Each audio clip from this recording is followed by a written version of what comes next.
Okay, so habang sinushoot ko tong video na to, tinignan ko sa flagship store ng Red Magic sa Lazada at sa Shopee na rin yung SRP nito dito sa Philippines, pero wala pa talaga. Pero sa kanilang global website, $799 yung nakalagay na presyo doon. Hindi ko alam kung magiging ganun din or eksakto-eksakto yung conversion na magiging presyo nito sa Philippines. Pero yung $799 na yun ay para sa 512 gigabytes na configuration. At yan mismo yung configuration na i-review natin ngayon dito sa Red Magic 10 Pro kay 512 gigabytes. So unbox natin. Okay, so yung kanyang box ay napaka-subtle na, napaka-simple na compared sa mga nagdaang generations ng Red Magic na meron pang iba't ibang mga design na parang may manga pa dito sa harap.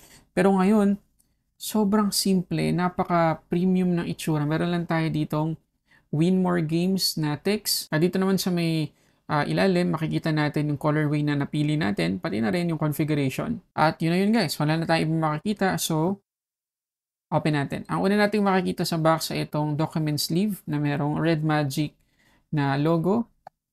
Tapos sa loob niyan, check natin yung ating SIM ejector pin, yung ating documentations, pati na rin yung kanyang case. So check natin yung kanyang case. Siya guys. Ganda oh. Frosted guys. Ganda oh. First time ako nagandahan sa case ng isang Red Magic phone. Ganda. Although, exposed yung mga gilid natin dahil na rin sa shoulder triggers, understandable yan.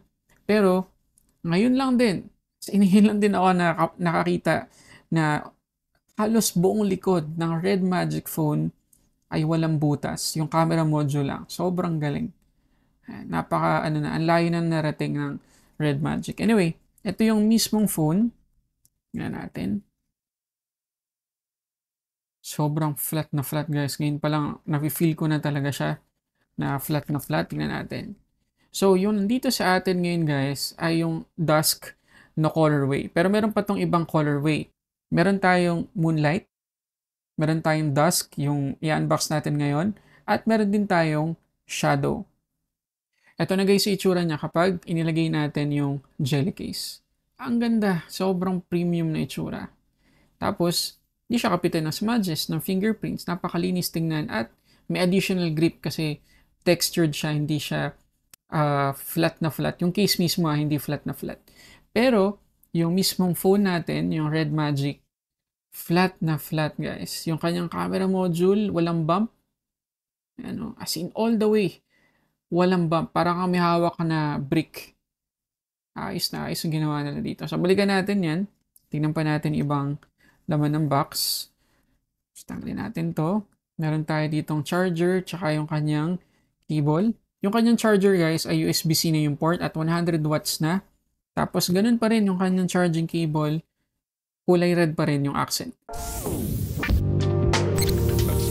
Okay, so balikan natin guys yung ating Red Magic 10 Pro. So kagaya na sinabi ko kanina, ang ganda ng design nila ngayon. Gustong gusto ko talaga. Hindi kagaya ng mga nagdaang generation na may mga butas somewhere, tapos ang loud ng mga RGB strips niya. Pero ngayon, no, medyo normal na yung itsura niya. Gaming pa rin yung vibe, pero ano pa rin, napaka-decent pa rin ng design.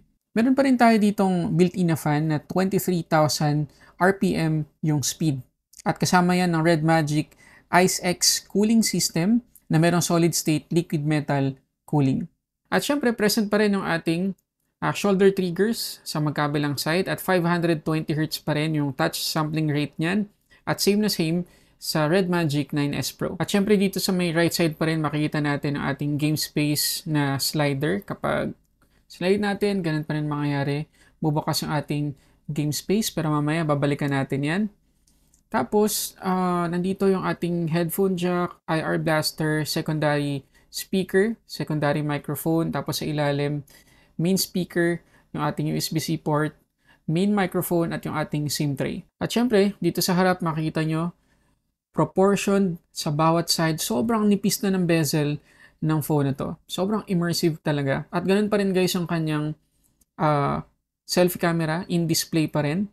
So, parang wala, diba? halos wala tayong makita. Tapos yung kanyang fingerprint scanner ay ano pa rin, optical in-display fingerprint scanner pa din, hindi pa rin ultrasonic. Konting feedback lang guys sa kanyang stereo speakers. Sobrang ganda ng tunog. Talagang kung gagamitin natin for gaming, for streaming ng mga movies, ng mga TV series, media consumption in general, mag-enjoy talaga tayo sa speakers ito. Ayun, pagdating guys sa display, naka 6.85 inch tayo dito na AMOLED. Under display yung kanyang camera, kagaya ng sinabi ko kanina, 144Hz yung kanyang max refresh rate at yung kanyang kulay 30-bit. At aabot ng 2000 nits yung kanyang peak brightness. Medyo weird lang guys na yung kanyang wideband security ay level 3 lang dito sa Netflix application. So standard definition lang yung max playback resolution natin. Sana sa susunod ng mga software update ma-fix ng Red Magic yan. Ngayon dito tayo sa main aspect nitong phone na to, yung kanyang performance. At ito talaga yung main reason kung bakit natin bibilin itong Red Magic 10 Pro. Naka Red Magic OS 10.0 na tayo out of the box on top of Android 15. Yung ating chipset ay yung pinaka-latest na Snapdragon 8 Elite. Tapos yung ating RAM ay LPDDR5X Ultra. Tapos yung ating storage type ay UFS 4.1 Pro. Tapos meron pa tayong dedicated na AI chip para sa visuals or display na ang tawag Redcore R3. Okay, discuss ko lang ng kaunti guys yung kanyang LPDDR5X Ultra na RAM. So according sa website ng Red Magic, 13% faster at 30% power efficient naman yung RAM nito compared sa ibang LPDDR5X na RAM. Yung UFS 4.1 Pro naman ay 50% faster daw compared sa UFS 4.0. At yung kanyang chipset na Snapdragon 8 Elite, 4.32 GHz lang naman yung max clock speed. So talagang sagad-sagad as usual yung makukuha nating performance dito sa phone na to. So pakita ko sa inyo yung pag-test ko dito sa Red Magic 10 Pro pagdating sa games. So kapag inopen natin guys yung game, swipe lang natin sa either side sa bandang taas ng screen para lumabas yung iba pang settings ng game space. Pwede tayo ditong mamili or mag-set ng performance profile. Dito rin natin pwedeng i-map yung shoulder triggers. Kagaya pa rin ng dati, piliin lang natin kung saang part ng screen mapipindot ng left at right shoulder triggers.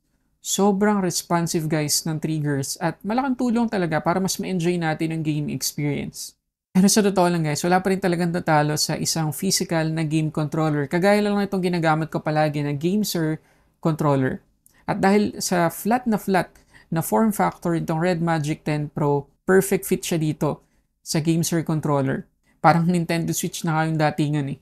Tapos, pwede pa rin natin i-connect sa external monitor itong Red Magic 10 Pro, kagaya pa rin dati. Ang gamit ko dito ay yung Arzupa Portable Gaming Monitor na 144Hz din yung refresh rate. So, saktong-sakto dito sa Red Magic 10 Pro. Tapos, once connected tayo, pwede natin gamitin as trackpad yung screen ng Red Magic 10 Pro para makapag-navigate tayo kagaya dito sa PPSSPP.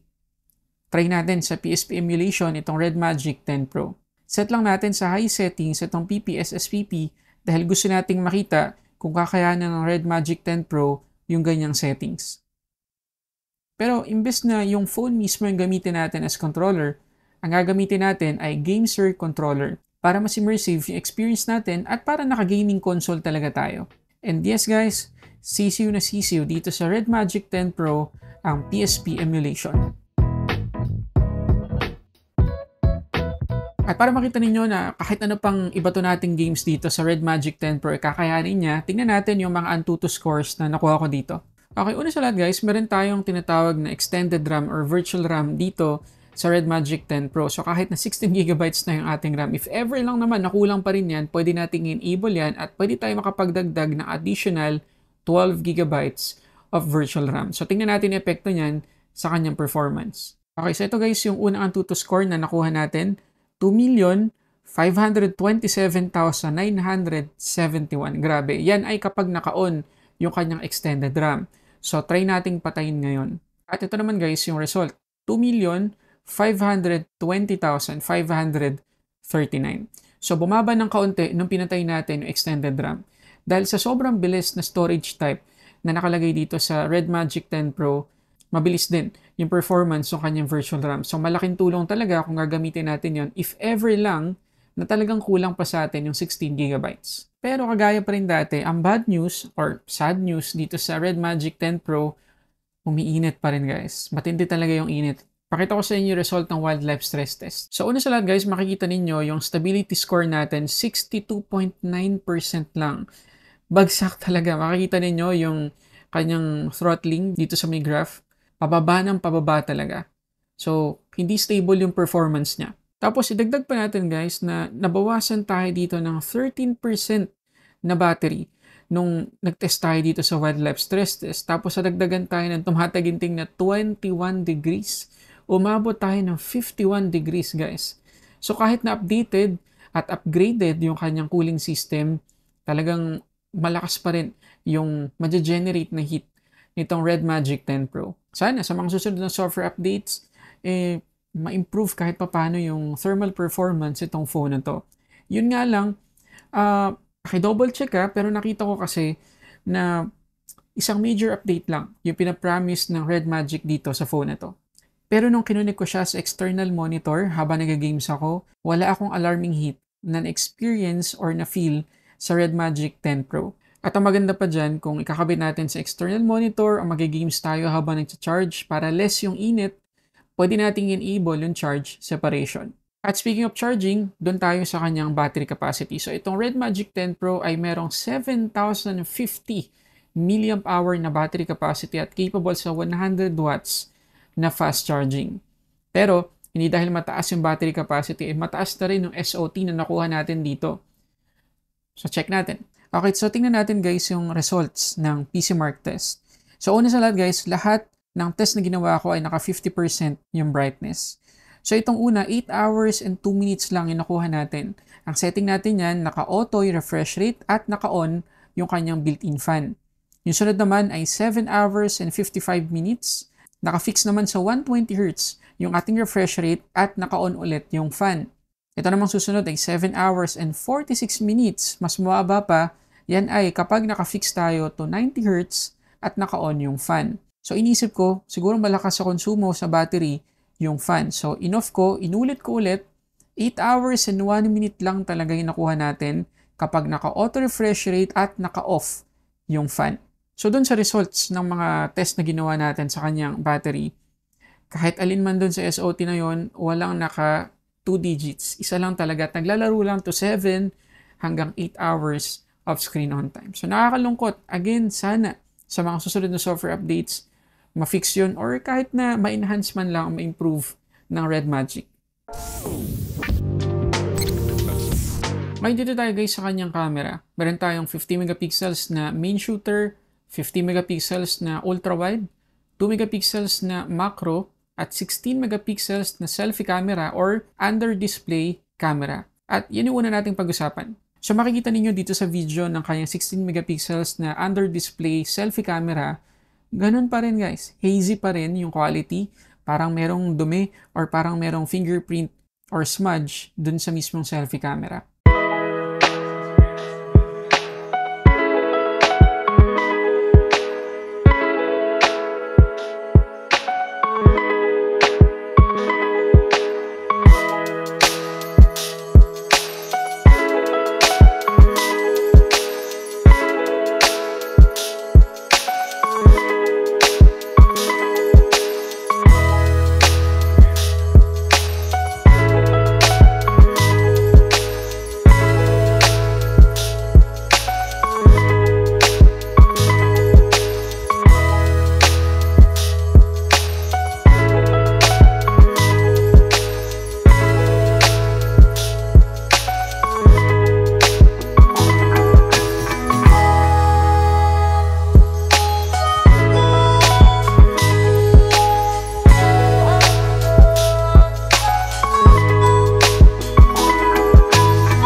Okay, so yun na lahat guys sa mga gusto kong i-share tungkol dito sa Red Magic 10 Pro.